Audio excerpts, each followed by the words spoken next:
Hey guys, welcome back to the channel. Alex Bregman has finally signed and he's going to the Boston Red Sox. And I think this one does make sense. It's made sense since day one of the offseason when it started.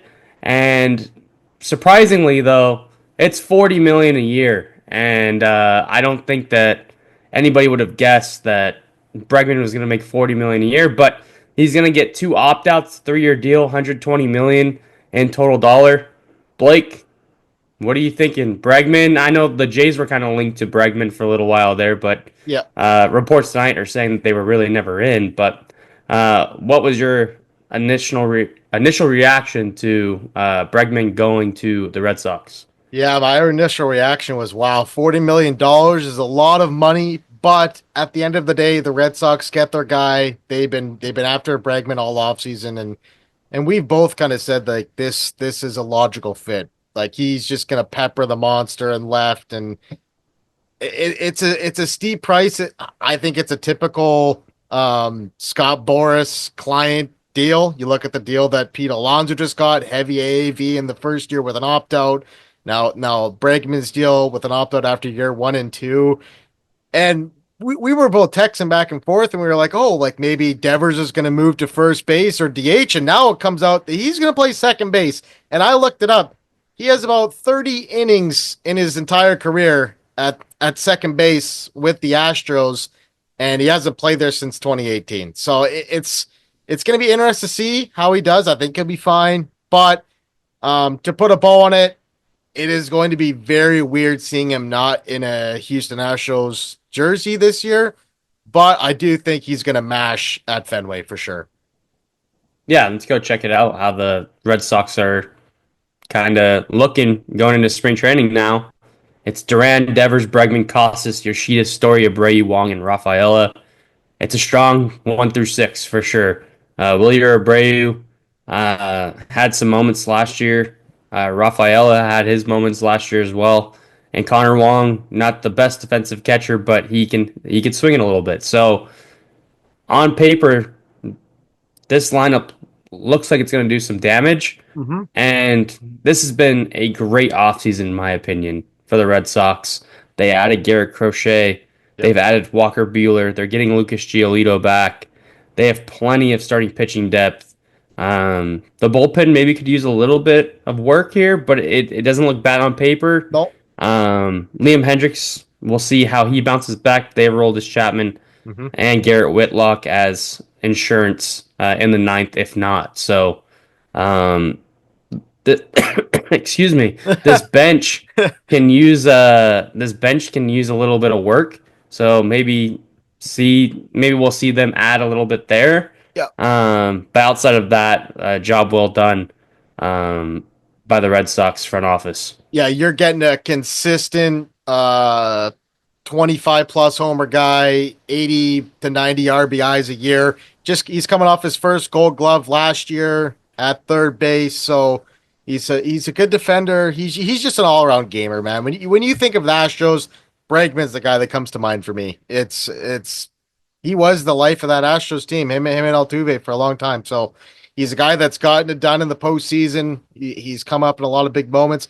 Would you say the Red Sox are like a fringe wild card team right now, or would you have them in a wild card spot? I think the Red Sox are a World Series contender in the American League. I mean, the American League is not It's a little wide strong. open. Yeah.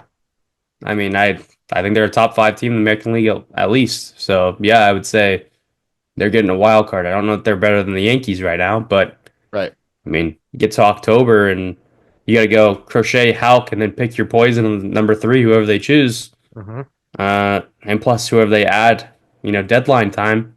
Yeah, this team I think, can do some damage in the postseason. Obviously, they were linked to Arenado, and like there was some interest there, but they ended up going with Bregman. I think that makes a little more sense. He's younger, obviously a wildly high AAV, but does that bring him over the tax? I don't know if we looked at that or not, but that might have brought him over the tax. We'll just take a look at that. It does slightly, but Yeah, at the end of the day, yeah, say things go horribly wrong, right. you know, you do have Chapman, 10 million right here. It's a 1 year deal. Yeah. Um, you have Justin Wilson, you can move off. Ref Snyder, you can move away from. Liam Hendricks, you can move away from. Patrick Sandoval, I don't think they would, but potentially they can move from him. Yeah. And Lucas Giolito has an option attached to it, but you can move off of him and get under the tax pretty easily here. So Yeah. um, I wouldn't. I wouldn't be too worried about it. I'm a Red Sox fan. They haven't been going over the tax for a couple of years now. Yeah, that's true. Yeah. So 8 million over the tax is not going to hurt their pockets. It's they need to get a little more out of Yoshida this year too. Obviously, he had a nice rookie season for them in year one of that 5 year deal, but they need him to kind of take another step and obviously Casas. He's the guy there at third base. Pardon me, at first base, and he's gonna be a big part of the if they have a lot of success this year as well. Yeah, absolutely. I think that this is a good team on paper. Yep. I would not want to play the Red Sox in a playoff series as it stands. Um, how do you feel for your Jays? I mean, I mean, do you it's think been they're better than this team? I don't. offensively, no, they're not better than the Red Sox. I mean, the Jays have had they added some pitching and they fortified their bullpen, which might make a difference in the end, but their lineup still got a ways to go. It's always going to be an uphill climb for the Jays. I mean, you're in a division with the Red Sox, Yankees, Orioles, and then you got to compete with the other divisions for the wild card spot. But I mean, we'll see. Like, I don't know if I would go. This is like a World Series contender right now, but I think playoff contender for sure. I mean, I just think the starting pitching is that good. Yeah, Crochet's a So huge ad. Crochet's obviously a huge ad. That's he's one of the best pitchers in the league for sure.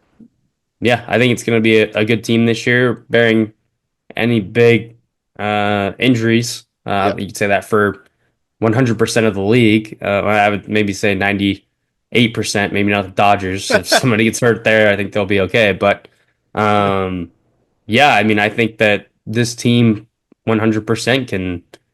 I mean, they're what are they? They're a couple bullpen pieces away and a true big bat away at the deadline from being like, damn, the Red Sox look really good on paper, yeah. like No, really, really good. good So, point. Yep.